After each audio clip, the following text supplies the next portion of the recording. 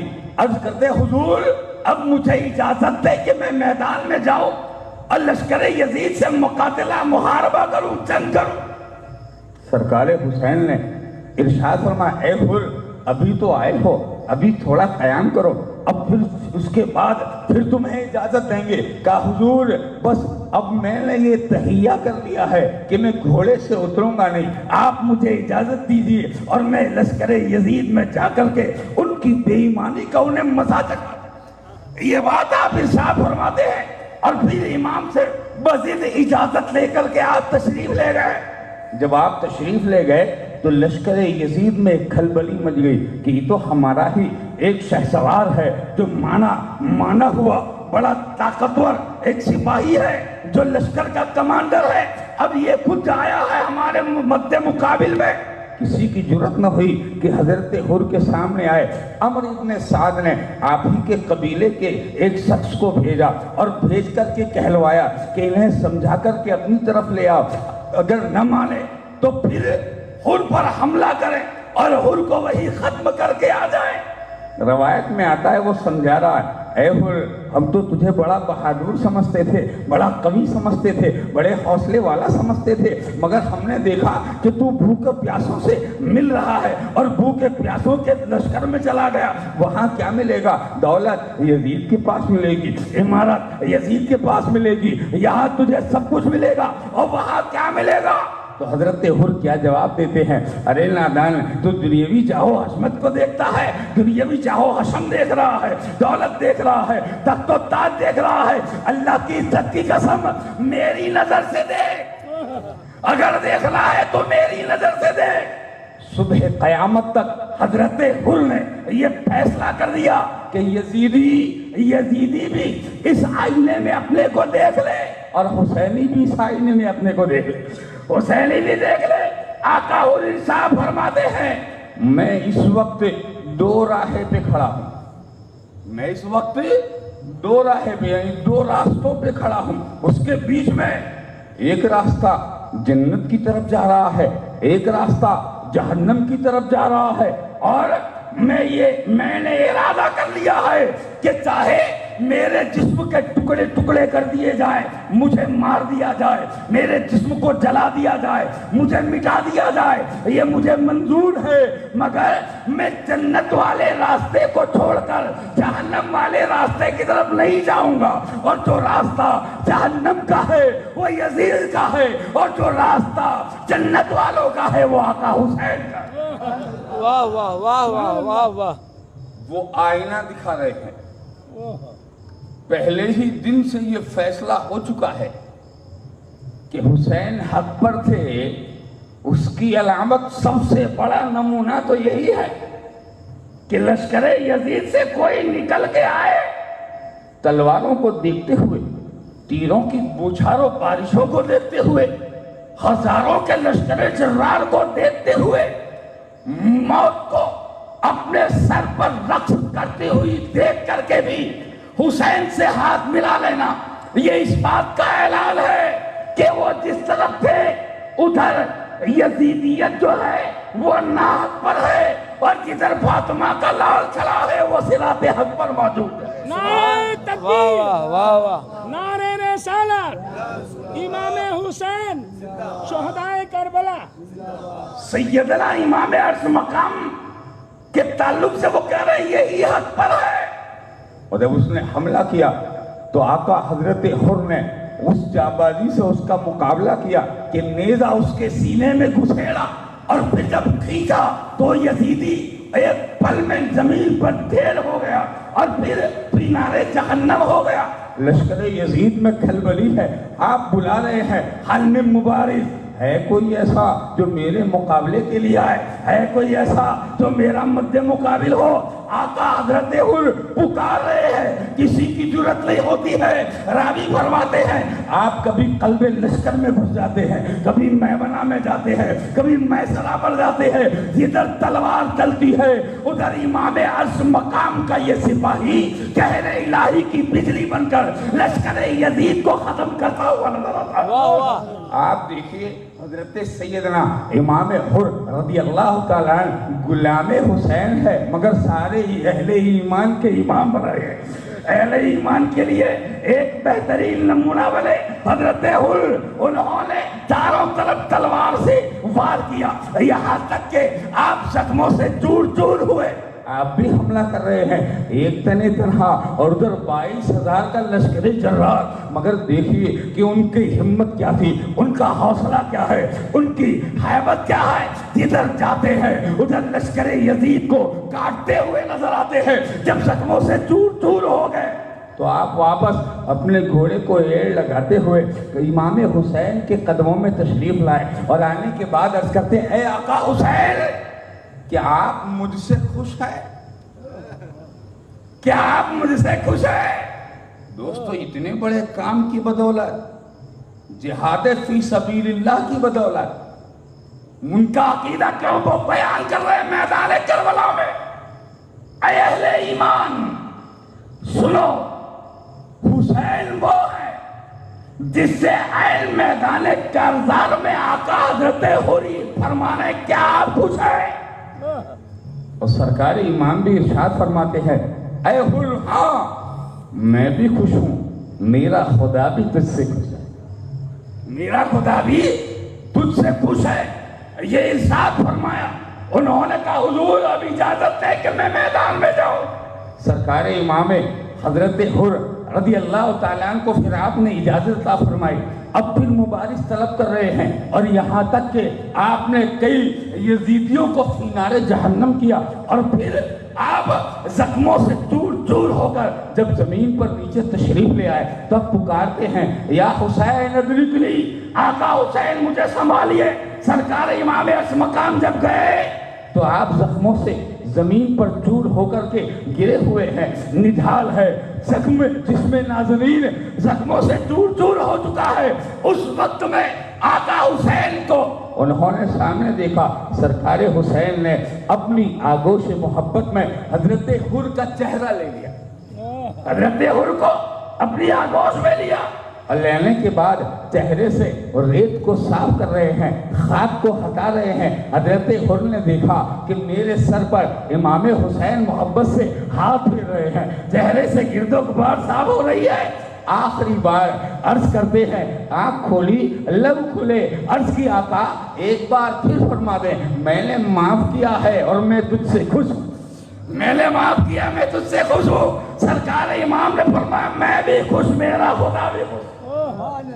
جب یہ بات ارشاد فرمائی تو ایک ہلکی سی مسکراہٹ طاری ہوئی، زبان سے کلمے کی صدا بلند ہوئی، اور آقا حضرت امام کے قدموں میں اپنی جان کا نذرانہ خدا کی بارگاہ میں پیش فرما چکے۔ انا للہ و انا الیہ راجعون۔ جب یہ معاملہ ہوا، آپ انہیں میدان سے تشریف لے کر کے اپنے خیمے کے قریب سلا رہے ہیں، اتنے میں ایک خاتون آئی جس کا نوجوان بیٹا ہے، عمر 17 سال ہے، عمر ابھی 16 سال ہے، اور اس کے شادی کو ابھی 17 ہی دن ہوئے۔ حضرت وہب بن عمیر کلبی، قبیلہ بنو کلب کا یہ شہزادہ، حضرت سیدنا وہب رضی اللہ تعالیٰ قبیلہ کلب کے اس لگتے جگر کو لے کر ایک اس کی ضعیف ماں آ رہی ہے، اے آقا حسین میری زندگی کی ساری کمائی یہی ہے اور میں آج چاہتی ہوں کہ اسے سرکار کے قدموں میں قربان کر دوں، آقا اسے قبول فرما لیں۔ سرکار امام حسین رضی اللہ تعالیٰ عنہ آپ کی بارگاہ میں جب انہوں نے یہ عرض کیا، پہلے وہ اپنی ماں ہے بیٹے کو راضی کرتی ہے، بیٹا راضی ہوا، بیٹے نے کہا میری دلہن سے اجازت لے لیں، دلہن کے پاس گئے، دلہن نے کہا کہ اجازت تو ہے مگر ایک شرط ہے، اور اس کا قبولیت ایجاب و قبول اس شرط کی امام کے سامنے ہوگی۔ سرکار حضرت وہب بن عبداللہ کلبی رضی اللہ تعالیٰ عنہ امام کی بارگاہ میں آئے، وہ ماں اپنے بیٹے کو لے کر گزارش کر رہی اسے قبول فرمائے، گویا امام حسین اگر قبول کر لیں تو اسے خدا بھی قبول فرما لے۔ سرکار حسین قبول کر رہے تو ماں بھی نذرانہ پیش کر رہی ہے۔ سیدنا حضرت وہب بن عبداللہ کلبی حاضر دربار ہیں، عرض کرتے آقا حضور میری یہ بیوی ہے اور مجھے آپ کے پاس لائی ہے اور اس کی کوئی شرط ہے جو آپ سے بیان کرنا چاہتی ہے۔ اس نے آگے بڑھ کے کہا آقا حضور یہ میری سعادت و خوش بختی ہے کہ میرا شوہر آج آپ کے قدموں میں اپنی جان کو قربان کرنے جا رہا ہے، مگر یہ میرا یقین ہے کہ جب شہید ہوتا ہے تو 70 حوریں اس کے استقبال کے لیے زمین پر اتر پڑتی، اس کے استقبال کے لیے تو میرے شوہر کو جنتی حوریں لے جائے گی۔ میں آپ کے روبرو ان سے یہ عہد کرانا چاہتی ہوں کہ جب قیامت کے میدان میں انہیں جنت میں جانے کا حکم دیا جائے تو یہ مجھ سے وعدہ کریں کہ میرے بغیر جنت میں داخل نہ ہو، میرے بغیر جنت میں داخل نہ ہو۔ عہد و پیمان ہو رہا ہے، وعدہ ہو رہا ہے۔ دوستو یہ تصور ہی کافی ہے کہ امام عرش مقام کے سامنے جنت کا عہد و پیمان آنے والا مرد مجاہد اپنی بیوی کے ساتھ کر رہا ہے، اور آقا حسین بھی یہ نہیں کہتے کہ ہمیں کیا معلوم کہ جنت کسے ملے گی اور کون جنت میں جائے گا، بلکہ آپ فرما رہے ہیں ہاں میں اس بات کا گواہ ہوں جب اس دولہے کو جنت میں جانے کا حکم ہو تو یہ تجھے بھی اپنے ساتھ جنت میں لے جائے، یہ تجھے بھی اپنے ساتھ جنت میں لے جائے۔ روایتیں تو آپ سنتے ہی رہتے ہیں مگر یہاں یہ نکتہ ہماری سمجھ میں آتا ہے کہ یہ جو جنت کا عہد و پیمان ہو رہا ہے یہ کسی اور کے سامنے نہیں ہو رہا ہے، یہ جنت کے بادشاہ کے سامنے ہو رہا ہے۔ واہ واہ واہ واہ، جس کو اللہ کے رسول نے جنتی جوانوں کا سردار بنایا۔ واہ واہ، سرکار امام عرش مقام نے اجازت دی اور جب وہ میدان میں تشریف لے گئے، دوستو ان کی جرأتیں، ان کی بہادریاں، جب وہ گئے تھے تو اس نیت سے نہیں گئے تھے کہ جان بچا کے آئیں گے، اس لیے سے نہیں جاتے، اس لیے کہ مومن کا جو ایمان ہے، اہل ایمان کا جو یقین ہے کہ شہادت یہ مومن کا مقصد ہے، بے شک عبادت کے ساتھ ساتھ شہادت۔ اگلوں کی زندگی کو آپ دیکھیں، ہمارے جتنے بھی بزرگ ہوئے ان کی زندگی کو آپ دیکھیں تو آپ کو پتا چلے گا، رات کو عبادت میں، دن کو شہادت کی طلب میں.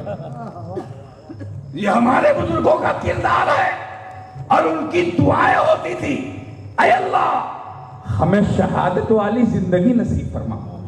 شہادت والی موت عطا فرما. یہ ہمارے بزرگوں کی دعائیں ہوتی تھی. تو وہ جو گئے تھے حضرت وہب بن عبداللہ کلبی، وہ زندگی بچانے نہیں گئے تھے، زندگی دے کے نبی کے دین کو بچانے گئے تھے. زندگی دے کر نبی کے دین کو بچانے.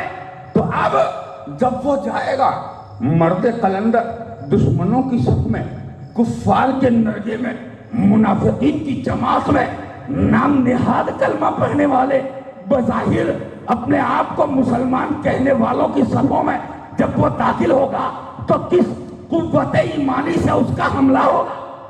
کس قوت ایمانی سے وہ جب تلوار چلاتے ہیں تو فرشتے مرحبا کی صدائیں بلند کرتے ہیں. فرشتے مرحبا کی صدائیں بلند کرتے ہیں اور دشمنان دین اپنے سارے ساز و سامان کے ساتھ کانپتے ہوئے نظر آتے ہیں. حضرت سیدنا وہب بن عبداللہ کلبی کی تلوار غضب الہی کا قہر بن کر کے جب دشمنان یزیدیوں کی صف پر جب وہ صفوں کو کاٹتے ہوئے جب نکلتے جا رہے ہیں تو دشمنان حسین کے کلیجے دہلتے ہوئے نظر آتے ہیں. آپ دیکھیں حضرت سیدنا وہب بن عبداللہ کلبی رضی اللہ تعالیٰ مارتے کاٹتے ہوئے کئی یزیدیوں کو فینار جہنم کر دیا. عمرو ابن سعد چلایا، ارے یہ ایک تنے تنہا مرد مجاہد اتنوں پر بھاری پڑا، اسے حملہ کر کے اس کو چاروں طرف سے گھیر لو، تیروں کی بوچھار سے اسے زخمی اور چھلنی کر دیا جائے. آخر آپ کو تیر مارے گئے، چاروں طرف خون حد سے زیادہ جب بہ نکلا تو آپ نڈھال ہو کر کے زمین پر تشریف لائے. آپ پکارتے ہیں یا حسین ادرک لی، آقا حسین مجھے سہارا دیجئے، تھامیے. ان کی بیوی جو تھی نا وہ بھی ایسے ہی جذبے شہادت و جذبے محبت سے سرشار. انہوں نے جب یہ ندا سنی تو خیمے کی ایک لکڑی کو انہوں نے اکھاڑا اور اکھاڑ کر کے میدان کربلا میں لشکر یزید کی طرف دوڑے. جب وہ دوڑ پڑتی ہے تو آقا حسین پیچھے سے آواز دیتے ہیں، اے بی بی، اے اللہ کی بندی رک جا، عورتوں پر جہاد فرض نہیں ہے، تم واپس چلے آؤ. سرکار امام نے انہیں بلایا. بالآخر انہوں نے اپنے شوہر کے سر کو جب اس طرح سے امام عرش مقام علیہ السلام کی پکار کو جب سنا، واپس پلٹ آئی. لشکر یزید نے آگے بڑھ کر حضرت وہب کو شہید کیا اور سر اقدس کو تن اقدس سے جب جدا کر دیا اور آپ شہید ہو گئے. آپ کے سر اقدس کو لے کر اور وجود پاک کو لے کر امام تشریف لائے. اس دلہن کی گود میں جب انہوں نے دیا، یہ ہے تمہارا وہ جنتی تاجدار جو تمہیں اپنے ساتھ جنت میں لے جانے کا وعدہ کر گیا ہے. تو انہوں نے رنج و ملال نہ کیا بلکہ پیشانی کو محبت سے بوسہ دے دیا. پیشانی کو بوسہ دے دیا اور راوی فرماتے ہیں وہ اشتیاق، وہ شوق، وہ غلبہ محبت آپ کے دل پر وارد ہوا کہ آپ کا سر جھکا اور اس سر کے ساتھ ہی آپ کی بیوی کی روح بھی اپنے شوہر کے ساتھ قبض عنصری سے پرواز کرتے. انا للہ و انا الیہ راجعون. یہ ایک ایسی داستان ہے کہ امام کے ساتھ جتنے بھی ہیں وہ برضا و رغبت جا رہے ہیں، برضا و رغبت خدا کی رضا کے لیے اپنی مرضی سے. اور لشکر یزید میں جو ہے انہیں جبر و اکراہ کے ساتھ میں، کراہت کے ساتھ بھیجا جا رہا ہے. وجہ کیا ہے؟ یہ دین بچانے آئے تھے، وہ دنیا کمانے آئے تھے. یہ دین بچا رہے ہیں، وہ دنیا کما رہے ہیں. اسی لیے دوستو قصہ مختصر یہ ہے کہ روایت میں آتا ہے جب تک امام عرش مقام کے ساتھیوں میں سے ایک بھی رہا، کسی نے بھی حسین سید کربلا رضی اللہ تعالیٰ عنہ کو یا اہل بیت میں سے کسی کو بھی میدان میں جانے نہ دیا. سارے اصحاب حسین ایک ایک کر کے شہید ہو رہے ہیں، ایک ایک کر کے سب جا رہے ہیں. اور جب سب شہید ہو گئے، اہل بیت نبوت کی جب باری آئی تو ان میں کوئی سیدنا امام حسن مصطفیٰ کی یادگار ہے تو کوئی عکس جمال محمدی لیے ہوئے اپنے مقدس وجود میں، ان میں سب سے پہلے سیدنا آقا امام حسن کے شہزادے حضرت سیدنا قاسم رضی اللہ تعالیٰ عنہ آپ تشریف لائے، عرض کی حضور آپ کا نور نظر، آپ کا بھتیجا آپ کے سامنے ہے، سرکار مجھے اجازت دی جائے کہ میں میدان میں جاؤں۔ سیدنا امام حسین شہید کربلا رضی اللہ تعالیٰ عنہ آپ نے ارشاد فرمایا میرے لال تو میرے بھائی کی یادگار ہے، میں تجھے کس طرح اجازت دوں کہ تم میدان میں جائے؟ آپ کو سمجھایا گیا، بہت دل بہلایا گیا، مگر جذبہ شوق شہادت حضرت امام قاسم رضی اللہ تعالیٰ عنہ کے دل میں ایسا سمایا ہوا ہے۔ فرماتے آقا حضور اگر میدان قیامت میں بابا حضور نے پوچھ لیا کہ جب میرے بھائی پر یہ مشکل تھی تو تم جان کیسے بچا کے آ گئے، تو ہم کیا جواب دیں گے؟ سرکار امام حسین رضی اللہ تعالیٰ عنہ آپ نے اس کے باوجود بھی اجازت نہ دی، کہا تم میرے بھائی کی نشانی ہو۔ روایت بہت طویل ہے، قصہ مختصر یہ کہ آپ نڈھال ہو کر کے مجبور اور لاچار ہو کر ایک طرف بیٹھ گئے کہ اب کیا کیا جائے۔ تو یاد آیا کہ جب والد گرامی امام حسن مصطفیٰ کی جب شہادت ہو رہی تھی تو آپ نے ایک تعویذ مجھے دیا تھا اور فرمایا تھا بیٹا قاسم جب مصیبت آئے اس تعویذ کو کھول کے پڑھ لینا، تیری مصیبت حل ہو جائے گی۔ جب انہوں نے اس کو پڑھا تو اس میں لکھا ہوا ہے کہ اے میرے لال میں دیکھ رہا ہوں کہ میدان کربلا میں میرے بھائی کے ساتھ ایسی مصیبت آئی ہوئی ہے، لہٰذا جب تک اپنی جان کو قربان نہ کرے تب تک حسین کو میدان کربلا میں جانے کی اجازت نہ دے۔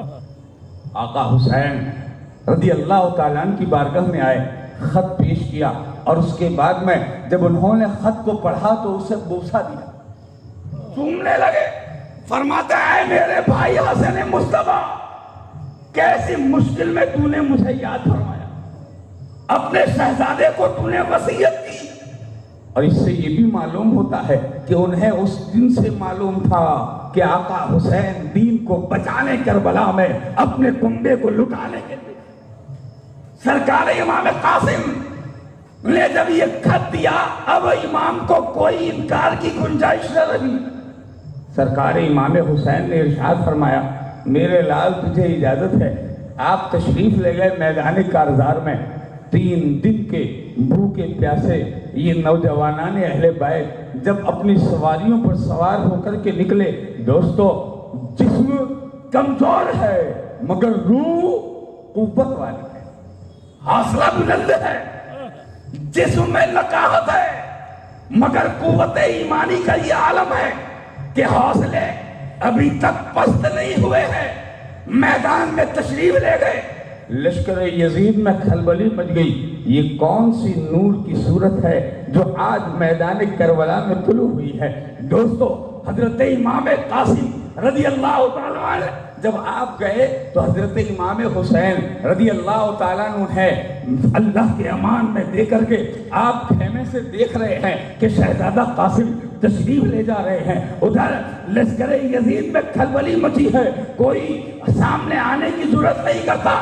اچانک لشکر یزید میں ایک اعلان ہوا اور عمرو بن سعد نے پکارا ملک شام کے پہلوان کو، اے ارزا تو بہت بڑا قوی ہے اور تجھے لشکر یزید میں اسی لیے رکھا ہے کہ جس بڑے سے بڑے بہادروں کے سامنے تو نبرد آزما ہوتا ہے اور کبھی تو ماس نہیں کھاتا، آج تجھے اسی لیے میں تجھے للکارتا ہوں کہ اگر اپنی ہمت کا جوہر دکھانا ہے اور اپنی قوت کے اگر سکے جمانے ہیں تو آج ان 3 دن کے بھوکے پیاسے کے سامنے نبرد آزمائی کر، تاکہ ہمیں بھی پتا چلے کہ تو اتنے سالوں سے جو یزید کا تنخواہ لے رہا ہے اس میں تو نے حق نمک ادا کیا ہے۔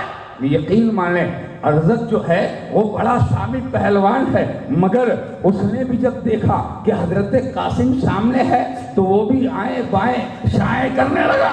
راوی کہتے ہیں کہ اس نے کہا مجھے غیرت آتی ہے کہ میں اس چھوٹے سے بچے کے سامنے لڑنے کے لیے جاؤں، یہ کام تو میرا بیٹا کرے گا۔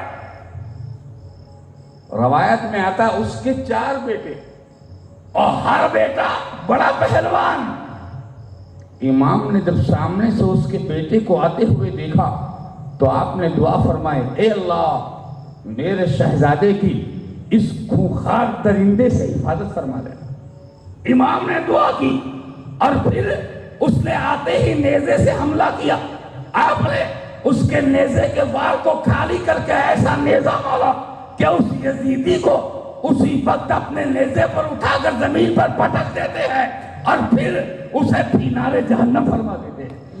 روایت میں آتا ہے کہ اس کا دوسرا بیٹا آیا، اس نے بھی اسی انداز سے جب حملہ کیا تو آپ نے بھی اس کو اسی وقت فینار جہنم کر دیا۔ اب تیسرا آ رہا ہے اور جب وہ آتا ہے تو آپ کو گالیاں دیتے ہوئے آ رہا ہے۔ گالیاں دیتے، تو نے میرے 2 بھائیوں کو بے دردی سے قتل کر دیا، اب تیری خیر نہیں ہے۔ مگر دوستو وہ گالیاں دے رہا ہے اور حضرت امام قاسم مسکرا رہے ہیں۔ سیدنا قاسم مسکراتے ہیں۔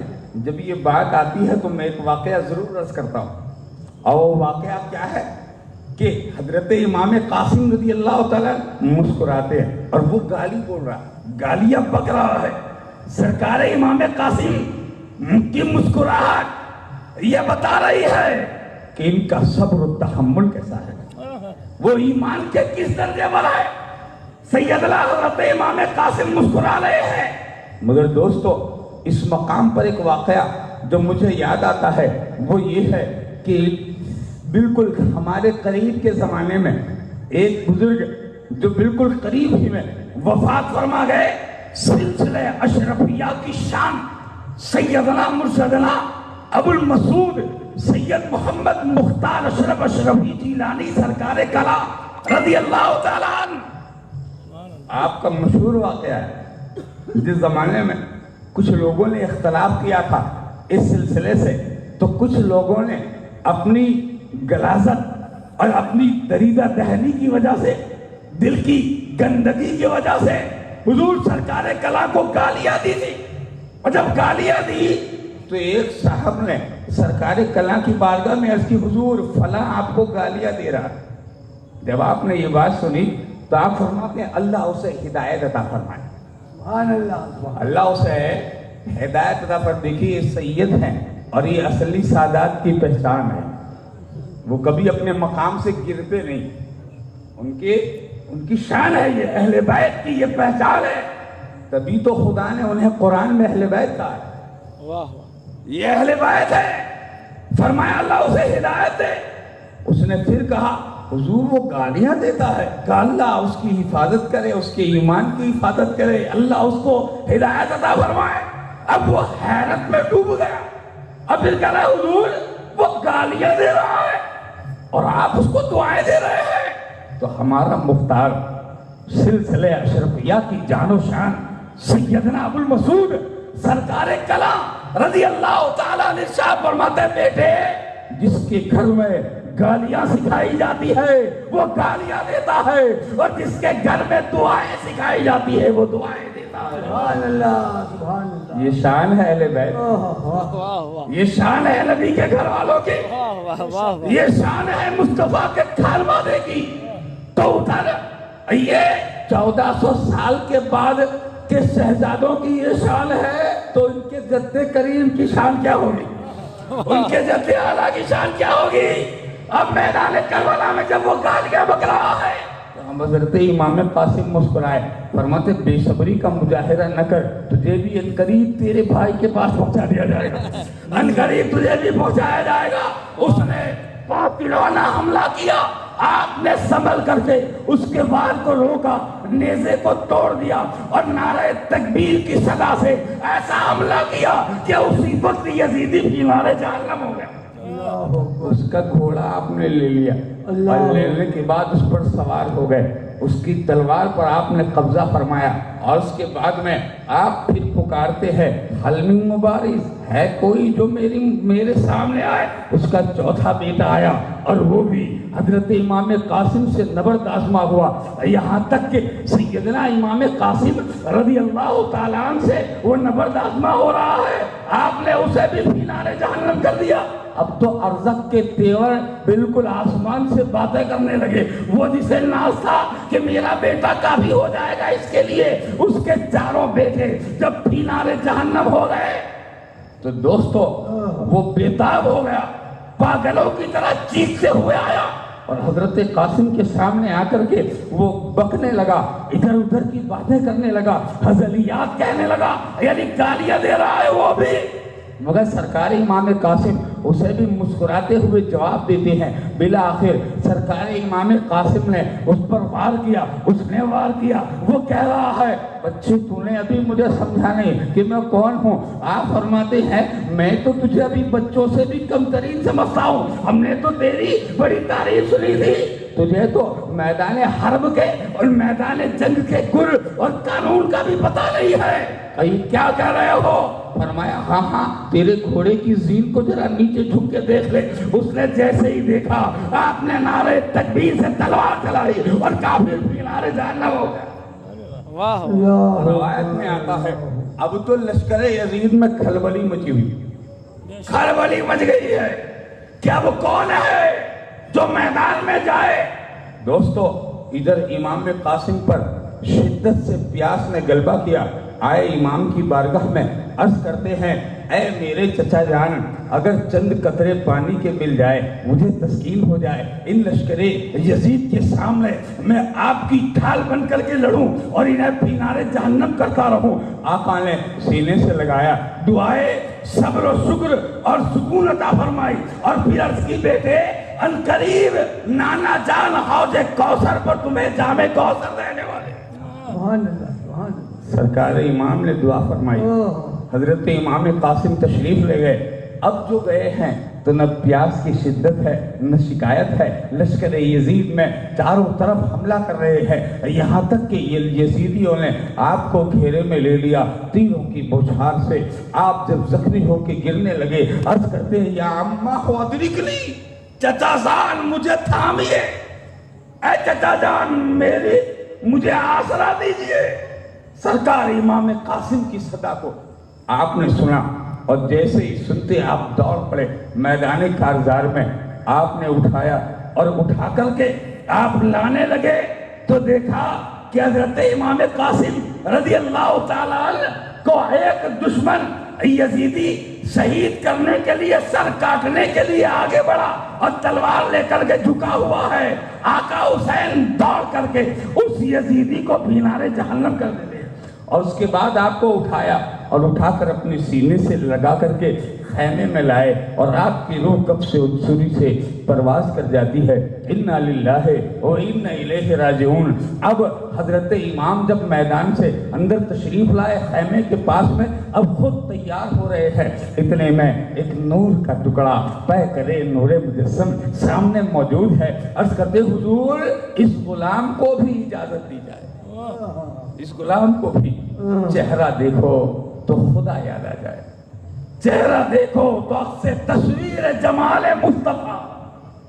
راوی فرماتے ہیں یہ کوئی اور نہیں ہے، سیدنا امام حسین کے 18 سال کے شہزادے امام علی اکبر رضی اللہ تعالیٰ عنہ، جن کی شکل ہم شکل پیغمبر، جن کا چہرہ چہرے رسول کے مشابہ، آقا حسین کے سامنے اجازت مانگ رہے میدان کارزار میں جانے کی۔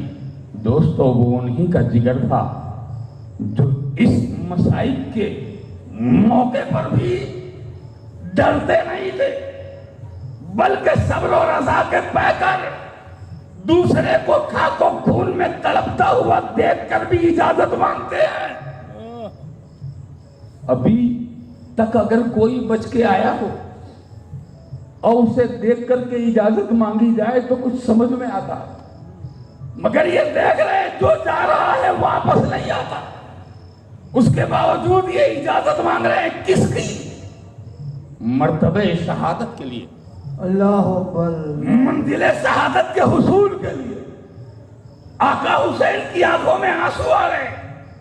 اور سرکار امام حسین آپ نے حضرت سرکار امام علی اکبر سے ارشاد فرمایا میرے لال مجھ سے زیادہ آپ مستحق ہیں اس بات کے کہ میری بہن زینب سے اجازت مانگی جائے.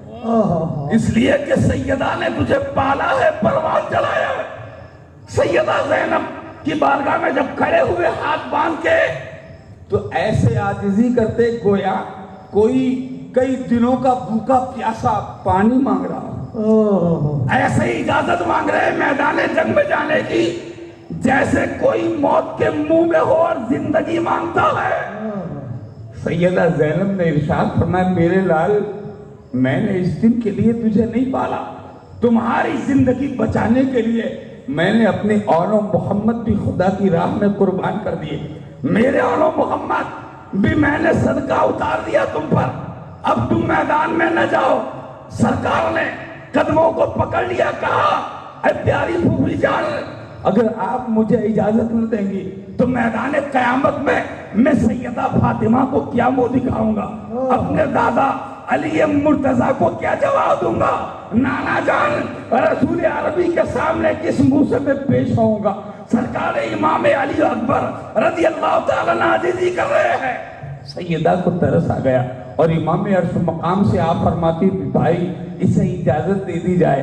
دوستو یہ ایسے ہی ہے جیسے یہ لڑکھڑاتے ہوئے عاجزی کے ساتھ میں اجازت مانگ رہے ہیں، جیسے زندگی کے لیے بھیک مانگ رہے ہیں.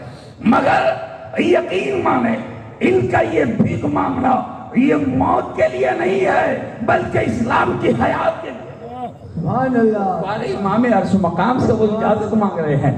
امام نے بھی اجازت دے دی. ایک باپ 56 سال 5 مہینہ 5 دن کی عمر میں اپنے نوجوان بیٹے کو اجازت دے رہا، خود تیار کر رہے ہیں، کھل لشکر اعلیٰ میں بھیج رہے ہیں. ادھر لشکر یزید میں کوہرام مچا ہوا ہے کہ یہ کون ہے جس کی شکل کو دیکھ کر شکل رسول کا احساس ہو رہا ہے. یہ کون ہے، یہ کون مہجمال ہے، یہ کون معروف ہے کہ میدان میں آیا ہے تو اس کے نور کی کرنوں نے آج پورے میدان کربلا کو جگمگایا ہوا ہے. دوستو امام عرش مقام کے یہ شہزادے سرکار امام علی اکبر رضی اللہ تعالیٰ جب میدان میں گئے تو عمر ابن سعد بھی مجبوراً یہ کہتا کوئی تیر نہ چلائے، اسے آنے دو میرے پاس. بے شک بے شک. جب آپ قریب گئے تو فرمایا اس طرح تخت پر بیٹھ کر سرداری کرنا یہ اپنی جگہ ہے، اگر جرأت ہے تو آ اور حسین کے شہزادے سے نبرد آزما ہو جا. بے شک بے شک. اگر ضرورت ہے تو سیدنا امام عرش مقام کے اس لال نے فرمایا نادان کیا کہنا چاہتا ہے؟ کہا اے علی اکبر ہم تمہیں امان دیتے ہیں، پناہ دیتے ہیں، ہم تمہیں بچانے کا وعدہ کرتے ہیں اس شرط پر کہ تم ہم سے ہاتھ ملا لو اور اس جمال کو چھوڑ دو. فرمایا نادان میں اسی رسول کا شہزادہ ہوں جس رسول کا خون، جس کی شہزادی کا خون سیدہ فاطمہ کا دودھ جس حسین کی رگوں میں دوڑ رہا ہے، میں اسی حسین کا لال ہوں. تم مجھے اس بات کی دما دے رہا ہے کہ میں حسین کو چھوڑ دوں. ہم جان دے سکتے ہیں، نبی کا دیا ہوا ایمان نہیں دے سکتے. دوستو واقعہ بڑا طویل ہے، اس سے مختصر یہ ہے کہ آپ نے مبارز کو طلب فرمایا، جنگ ہوتی رہی. امام عرش مقام کا یہ شہزادہ زخموں سے چور چور ہے اور اس وقت سیدنا امام عرش مقام علیہ السلام کے یہ شہزادے یزیدیوں کو دوڑا رہے ہیں اور جس طرف نکل جاتے ہیں ادھر لشکر یزید میں کوہرام مچا ہوا نظر آتا ہے، یہاں تک کہ کئی ہزار یزیدیوں کو پینارے جہنم کرنے کے بعد جب آپ زخموں سے چور ہو کے گرتے ہیں عرض کرتے ہیں یا ابتا ہوا ادرکنی، اے ابا حضور مجھے تھامیے، مجھے سہارا دیجئے. سرکار امام عرش مقام علیہ السلام رضی اللہ تعالیٰ عنہ اپنے بیٹے کی پکار پر دوڑتے ہیں اور دوڑ کر میدان کارزار میں تشریف لے جاتے ہیں. چہرے سے گرد و غبار کو صاف کیا اور اس کے بعد میں اپنی آغوش محبت میں لے لیا. دیکھا کہ آنکھیں کھلی ہے اور امام سامنے ہے. مسکراتے ہیں. کلمہ شہادت کے ساتھ روح کب سے سری سے پرواز کر جاتی ہے. انا للہ و انا الیہ راجعون. راوی فرماتے ہیں کہ اس کے بعد میں امام عرش مقام جب تشریف لائے تو روایت میں آتا ہے 56 سال 6 مہینہ 6 دن کی عمر ہے امام حسین کی، مگر ایک بال بھی آپ کا داڑھی مبارک اور سر مبارک کا سفید نہیں ہوا تھا.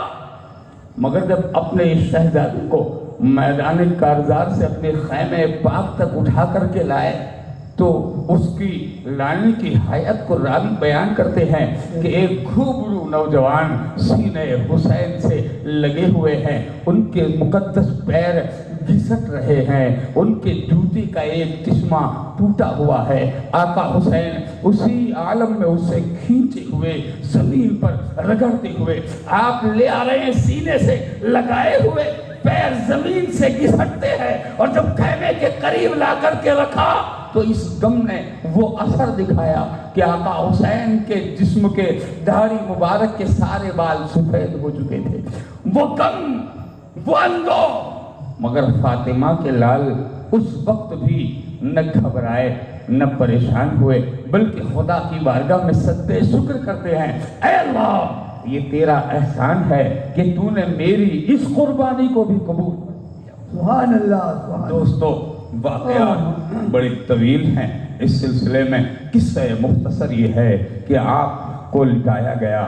آپ کے بعد حضرت عباس علمبردار نے بھی اپنی جان کو نذرانہ امام عرش مقام کی بارگاہ میں یوں ہی پیش کیا. پھر حضرت علی اصغر رضی اللہ تعالیٰ عنہ بھی شہید ہوئے اور آخر سرکار امام عرش مقام علیہ السلام میدان کارزار میں خدا کے دین کو سر بلند کرتے ہوئے آپ جب ڈر گئے لشکر یزید میں اور یہ اعلان وہ اعلان تھا کہ آپ فرماتے ہیں ہمارا کنبہ تم نے شہید کر دیا، خاندان ہمارا تم نے لوٹ لیا، پھر بھی اے یزیدیو اب بھی فاطمہ کا لال یہ جرأت، یہ ہمت اور یہ پاکیزہ فراغ دل رکھتا ہے کہ اب بھی اگر تم ہمیں پہچان لو تو ہم تمہیں معاف کرنے کا جذبہ رکھتے ہیں. اللہ اللہ. یہ آقا حسین کی بہادری تھی، اس لیے کہ یہ رحمت عالم کے لال ہیں جس کا نانا ہر انسان کو جہنم سے بچانا چاہتا ہے. آج وہی نواسا امت کو جہنم سے بچانے کی فکر کر رہے ہیں اور بالآخر آپ کی بات کو جب کسی نے نہ مانا اور لوگ تلوار تیر چلانے لگے تو آقا حسین نے بھی حملہ کیا. روایت میں آتا ہے جدھر تلوار حسین چلتی تھی ادھر یزیدیت کا خاتمہ ہوتا ہوا نظر آتا ہے.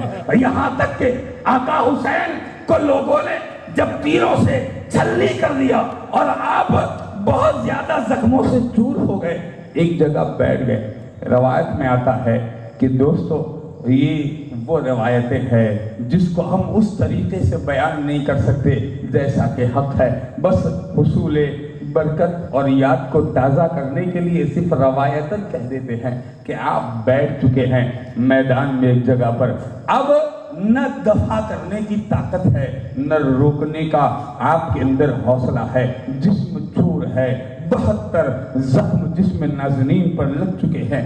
آپ پر اب جو بھی تیر آتا ہے وہ سیدھا آپ کے جسم نازنین پر لگتا ہے.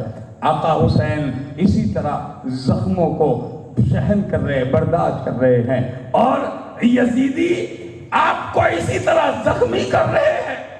اور یہ صبر و استقامت کا پہاڑ دین کو بچانے کے لیے ہر تیر کو اپنے سینے پر جھیلتا ہے، مگر نہ آہ ہے، نہ واویلا ہے، نہ ناشکری ہے، نہ بے صبری ہے، نہ بے شکری کا ناشکری کا مظاہرہ ہو رہا ہے، بلکہ تیر کھا رہے ہیں، خدا کا شکر ادا کر رہے ہیں. عرض کرتے مولا یہ تیرا احسان ہے کہ تو نے حسین کو اپنے دین کی حفاظت کے لیے قبول فرما دیا. یقین مانے امام عرش مقام کی یہ قربانی کہ آپ نے اس آخری وقت میں بھی نہ ہاتھ دینے کی بات کی، نہ بیعت کرنے کی بات کی،